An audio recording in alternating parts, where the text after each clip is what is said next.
Hi guys! For today's video, tinatali natin ang ating mga talong na lampas taon na. Ayan.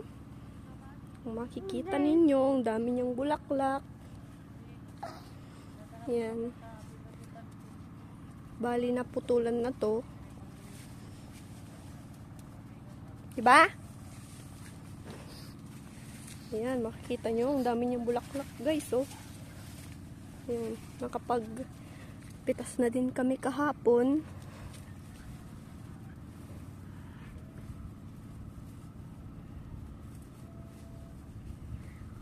Ito parang mga kalamansi. Yan, katabi mismo ng talong. Ayan siya.